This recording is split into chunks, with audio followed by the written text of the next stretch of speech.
ನಮಸ್ಕಾರ ಸ್ನೇಹಿತರೆ, ಬೀಟ್ರೋಟ್ಗೆ ಕಡಲೆ ಬೀಜ ಹಾಕೋದ್ರಿಂದ ಟೇಸ್ಟ್ ಅನ್ನೋದು ತುಂಬಾ ಚೆನ್ನಾಗಿರುತ್ತೆ. ಒಂದ್ಸತಿ ಟ್ರೈ ಮಾಡಿ ನೋಡಿ ಈ ವಿಧಾನದಲ್ಲಿ. ನೋಡಿ, ಈಗ ಒಂದು ಬಾಣಲೆಗೆ ಆ ಕಪ್ಪಲ್ಲಿ 3 ಕಪ್ ಆಗುವಷ್ಟು ಕಡಲೆ ಬೀಜವನ್ನು ಸೇರಿಸ್ತಾ ಇದ್ದೀನಿ.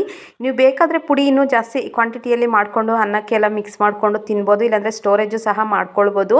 ನಾನಿಲ್ಲಿ 3 ಕಪ್ ಆಗುವಷ್ಟು ಕಡಲೆ ಬೀಜವನ್ನು ಹಾಕ್ಕೊಂಡು ಮೀಡಿಯಮ್ ಫ್ಲೇಮಲ್ಲಿ ಸಿಪ್ಪೆ ಎಲ್ಲ ಬಿಡುವವರೆಗೂ ಚೆನ್ನಾಗಿ ಹುರ್ಕೊಳ್ಬೇಕಾಗುತ್ತೆ. ಕಡಲೆ ಬೀಜ ಹಾಗಂತ ಸೀಯಿಸಬಾರ್ದು, ಹಾಗಂತ ಹಸಿ ಹಸಿಯಾಗಿ ಇರಬಾರ್ದು.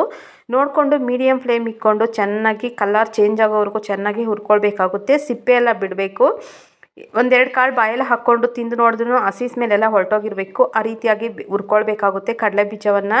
ನೋಡಿ, ಈಗ ಹುರಿದಿದ್ದೀನಿ, ಒಟ್ಟು ಸಿಪ್ಪೆ ಎಲ್ಲ ಬಿಡ್ತಾ ಇದೆ. ಈ ಟೈಮಲ್ಲಿ ಬಾಡಿಗೆ ಮೆಣಸಿನ್ಕಾಯಿ ಒಂದು 4ರಿಂದ 5 ಹಾಕ್ಕೊತಾ ಇದ್ದೀನಿ. ಹಾಗೆ ನಮ್ಮ ಖಾರಕ್ಕೆ ನೋಡಿಕೊಂಡು ಒಣಮೆಣ್ಸಿನ್ಕಾಯಿ ಒಂದು 5ರಿಂದ 6 ಒಣಮೆಣ್ಸಿನ್ಕಾಯಿನ ಹಾಕ್ಕೊಂಡು ಇದ್ರಿಗೆ ಹಾಕ್ಕೊಂಡು ಸ್ವಲ್ಪ ಫ್ರೈ ಮಾಡ್ಕೊಳ್ಬೇಕಾಗುತ್ತೆ.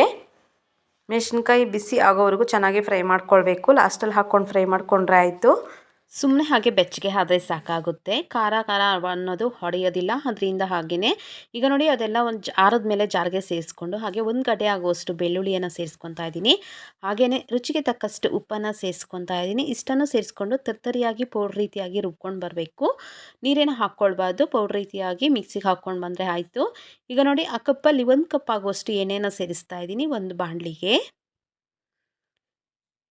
ಎಣ್ಣೆ ಸ್ವಲ್ಪ ಕಾದಾದ್ಮೇಲೆ 1/4 ಟೀ ಚಮಚದಷ್ಟು ಸಾಸಿವೆನ ಸೇರಿಸ್ತಾ ಇದ್ದೀನಿ. ಸಾಸಿವೆ ಚಟಪಟ ಅಂತ ಸಿಡಿದ್ಮೇಲೆ ಸ್ವಲ್ಪ ಕರಿಬೇವನ್ನು ಸೇರಿಸ್ತಾ ಇದ್ದೀನಿ. ಹಾಗೆಯೇ ಒಂದು 2 ಈರುಳ್ಳಿ, ಮೀಡಿಯಮ್ ಸೈಜಲ್ಲಿರುವಂತಹ 2 ಈರುಳ್ಳಿ, ಹಾಗೆ ಒಂದೆರಡು ಬಾಡಿಗೆ ಮೆಣಸಿನ್ಕಾಯಿನ ಸೇರಿಸ್ತಾ ಇದ್ದೀನಿ. ಇಲ್ಲಿ ನಾವು ಪೌಡ್ರಿಗೆ ಮಿಕ್ಸಿಗೆ ಹಾಕುವಾಗ ಹಾಕ್ಕೊಂಡಿರ್ತೀವಿ, ಖಾರಕ್ಕೆ ಮೆಣಸಿನ್ಕಾಯಿನ ಹಾಕೋ ಅವಶ್ಯಕತೆ ಇರೋದಿಲ್ಲ. ಬೇಕು ಅಂದರೆ ನಿಮ್ಗೆ ಇನ್ನೂ ಸ್ವಲ್ಪ ಖಾರ ಬೇಕು ಅಂದರೆ ಹಾಕ್ಕೊಳ್ಬೋದು. ನೋಡಿ, ಆ ರೀತಿಯಾಗಿ ಪೌಡ್ರ್ ರೀತಿಯಾಗಿ ಮಿಕ್ಸಿಗೆ ಹಾಕ್ಕೊಂಡು ಬಂದು ಸೈಡ್ಗೆ ತೆಗೆದಿಟ್ಕೊತಾ ಇದ್ದೀನಿ. ಅಷ್ಟು ತರ್ತರಿಯಾಗಿದ್ದರೆ ಸಾಕಾಗುತ್ತೆ. ಜಾಸ್ತಿ ನುಣ್ಣಕ್ಕೆ ಏನು ಬೇಡ, ಆ ರೀತಿಯಾಗಿದ್ದರೆ ಸಾಕು, ತರ್ತರಿಯಾಗಿ. ನೋಡಿ, ಈರುಳ್ಳಿ ಎಲ್ಲ ಚೆನ್ನಾಗಿ ಫ್ರೈ ಆಗಿದೆ, 3/4 ಭಾಗದಷ್ಟು ಫ್ರೈ ಆಗಿದೆ. ನೋಡಿ, ಇವಾಗ ನಾನು ಇಲ್ಲಿ ಒಂದು 4 ಬೀಟ್ರೋಟ್ ಗಡ್ಡೆಗಳನ್ನು ತೊಗೊಂಡಿದ್ದೀನಿ. ಮೀಡಿಯಮ್ ಸೈಜಲ್ಲಿರುವಂತಹ ಬೀಟ್ರೋಟ್ ಗಡ್ಡೆ, ಅದ್ರ ಮೇಲೆ ಇರೋ ಸಿಪ್ಪೆ ಎಲ್ಲ ತೆಗ್ದಾಕ್ಬಿಟ್ಟು ತುರುಬ್ಕೊಂಡಿದ್ದೀನಿ.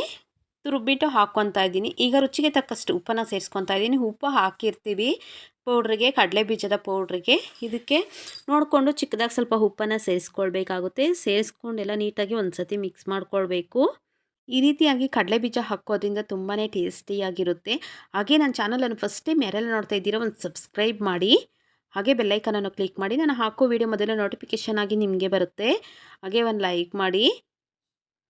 ನೋಡಿ, ಮುಚ್ಚಳ ಮುಚ್ಚಿಬಿಟ್ಟು ಆಗಾಗ ಮಿಕ್ಸ್ ಮಾಡಿಕೊಂಡು ಚೆನ್ನಾಗಿ ಫ್ರೈ ಮಾಡ್ಕೊಳ್ಬೇಕಾಗುತ್ತೆ. ನೀರೇನು ಹಿಂಡಿಲ್ಲ, ಹಾಗೇ ಹಾಕ್ಕೊಂಡಿದ್ದೀನಿ. ಅದರಲ್ಲಿರೋ ನೀರು ಬಿಟ್ಕೊಂಡ್ರೆ ಸಾಕು, ಚೆನ್ನಾಗಿ ಫ್ರೈ ಆಗುತ್ತೆ. ನಾವು ಎಣ್ಣೆನೂ ಸಹ ಹಾಕಿರ್ತೀವಿ, ಅದರಲ್ಲೇ ಚೆನ್ನಾಗಿ ಫ್ರೈ ಆಗುತ್ತೆ.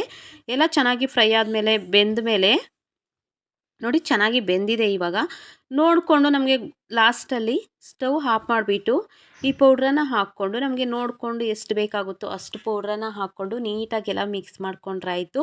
ಪಲ್ಯ ಇದೇ ರೀತಿ ಮಾಡಿ ತುಂಬ ಚೆನ್ನಾಗಿರುತ್ತೆ. ಟೇಸ್ಟೂ ಅಷ್ಟೇ. ಚಪಾತಿಗೆ, ಇಡ್ಲಿಗೆ, ದೋಸೆಗೆ ಅಂತೂ ತುಂಬಾ ಚೆನ್ನಾಗಿರುತ್ತೆ.